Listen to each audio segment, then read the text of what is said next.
नंदनी राजभर की हत्या से लोगों में आक्रोश, जमकर किया हंगामा, दोषियों के खिलाफ सख्त कार्रवाई की मांग। दिल्ली में आपसी रंजिश की वजह से पिता बेटे की हत्या, 5 लोगों ने पिता बेटे पर चाकुओं से हमला कर हत्या की। मामले की छानबीन में जुटी पुलिस। लखनऊ में प्रशासन की टीम पर हमला हुआ, लोगों ने टीम पर पथराव किया, अतिक्रमण हटाने गई थी टीम। हंगामे के बाद घटनास्थल पर पहुंचा पुलिस प्रशासन, मामले को करवाया शांत। मामले की छानबीन कर रही है पुलिस। छत्रपति संभाजी महाराज की पुण्यतिथि पर गृहमंत्री अमित शाह ने किया ट्वीट, संभाजी महाराज को दी श्रद्धांजलि, उनके दिखाए रास्ते पर चलने की अपील की। ब्रिटेन दौरे पर पहुंचे बिहार के सीएम नीतीश कुमार, दौरे के दौरान भारत के उच्चायुक्त से मुलाकात की। पटना में निर्माणाधीन साइंस सिटी को लेकर चर्चा हुई।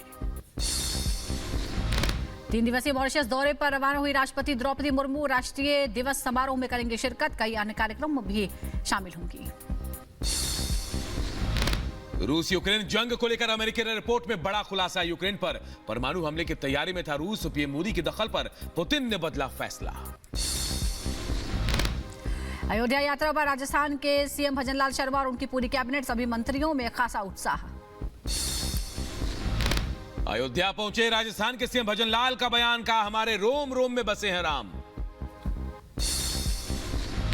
इतना विशाल रामलला का मंदिर बनके तैयार हुआ है। यही नहीं, राम हमारे रोम रोम में बसते हैं, राम हमारे आस्था के। उत्तरी गाजा में जबालिया शिविर पर इजरायली हवाई हमले में 6 लोगों की गंभीर रूप से घायल होने की खबर। गाजा में इजराइल के जारी है हवाई हमले, बॉर्डर के पास दिखाई दिया धुएं का गुबार। गाजा में युद्ध से अब तक 31,045 फिलिस्तीनियों की मौत। युद्ध के बीच दक्षिणी गाजा में जारी है इजरायली सैनिकों की सक्रियता, इजरायली सेना ने वीडियो जारी कर किया दावा। लॉस एंजलिस में गाजा में युद्ध के खिलाफ हॉलीवुड का विरोध प्रदर्शन, प्रदर्शनकारियों ने युद्ध के खिलाफ जताई नाराजगी। रूस और यूक्रेन में जारी भीषण जंग, रूस ने फिर यूक्रेन को सशस्त्र बलों के ठिकानों पर हमला किया है, रूस ने जारी किया वीडियो। ऑस्कर के दौरान अमेरिका में फिलिस्तीनी समर्थकों का प्रदर्शन, प्रदर्शनकारियों ने डॉल्बी थिएटर की सड़कों को अवरुद्ध किया।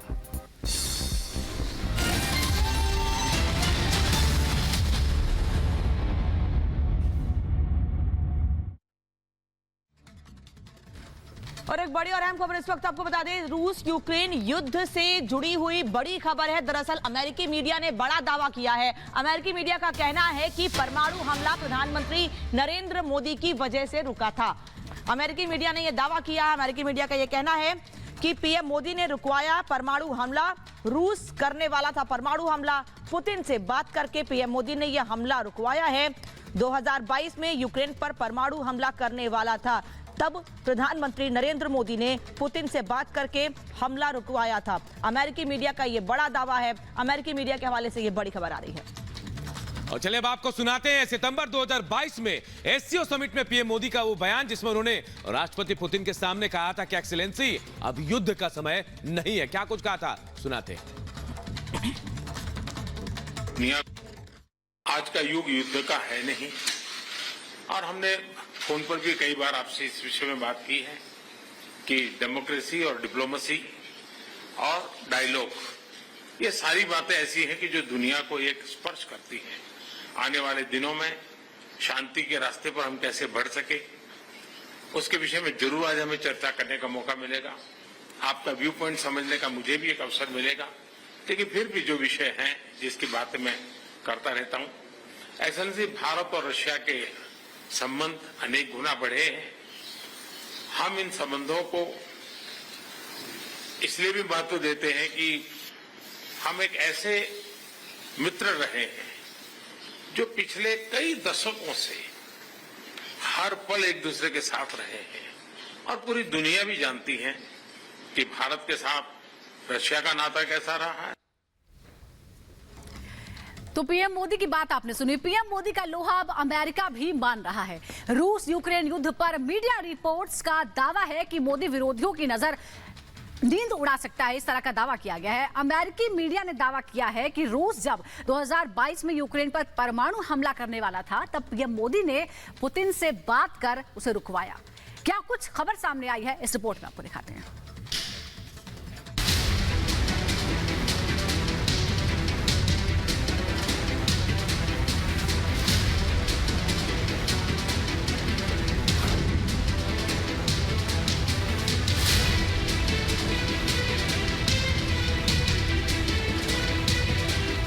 Prime Minister Modi is the boss. दुनिया के नेता प्रधानमंत्री मोदी को बॉस मानते हैं। 140 करोड़ भारतीयों के नेता मोदी की दुनिया दीवानी है। अमेरिका के राष्ट्रपति बाइडेन कभी मोदी का ऑटोग्राफ मांगते हैं तो कभी पुतिन पीएम मोदी को सबसे बुद्धिमान और साहसी नेता बताते हैं। ऑस्ट्रेलिया के प्रधानमंत्री मोदी को बॉस कहते हैं। पिछले एक दशक में मोदी दुनिया के पटल पर ग्लोबल लीडर बनकर उभरे हैं। युद्ध हो या दुनिया में कहीं कोई संकट हो या चीन की विस्तारवादी नीति से मुकाबला हो, प्रधानमंत्री मोदी ने संकट में दुनिया को नेतृत्व दिया। Those people in the world who is capable of conducting an independent foreign policy in the interests of its nation, despite any attempts. फरवरी 2022 में जब 2 दशक यूरोप युद्ध की आग में जल रहा था, रूस ने यूक्रेन पर लाखों सैनिकों के साथ हमला कर दिया था और अमेरिका समेत नाटो देश यूक्रेन के समर्थन में आ गए। जंग को खत्म करने के बजाय यूरोप और अमेरिका ने जंग भड़का दिया। आक्रोशित पुतिन ने परमाणु हमले की ठानी और स्ट्रेटेजिक कमांड को एक्टिव कर दिया, जिसके बाद अमेरिका के राष्ट्रपति दहशत में आ गए और पीएम मोदी से मदद मांगी। अमेरिकी मीडिया रिपोर्ट में दावा किया गया कि रूस मिशन परमाणु को अंजाम देने के लिए पूरी तरह से तैयार था। अमेरिका के अधिकारी भी परमाणु हमले से बचाव के लिए तैयारी में जुट चुके थे, लेकिन पीएम मोदी की एंट्री के बाद सब कुछ बदल गया। अमेरिका ने पीएम मोदी को रूस की तैयारियों के बारे में जानकारी दी और परमाणु युद्ध रुकवाने की अपील की, जिसके बाद पीएम मोदी ने रूस के राष्ट्रपति पुतिन से बात की। पीएम मोदी की अपील पर पुतिन ने परमाणु हमला नहीं किया। एक्सेलेंसी, मैं जानता हूं कि आज का युग युद्ध का है नहीं, और हमने फोन पर भी कई बार आपसे इस विषय में बात की है कि डेमोक्रेसी और डिप्लोमेसी और डायलॉग, ये सारी बातें ऐसी हैं कि जो दुनिया को एक स्पर्श करती है। आने वाले दिनों में शांति के रास्ते पर हम कैसे बढ़ सके, उसके विषय में जरूर आज हमें चर्चा करने का मौका मिलेगा। भारत ने सीधे तौर पर यूक्रेन से युद्ध को लेकर रूस की आलोचना कभी नहीं की, लेकिन पीएम मोदी ने रूस के राष्ट्रपति व्लादिमीर पुतिन से कहा था, ये युद्ध का समय नहीं है।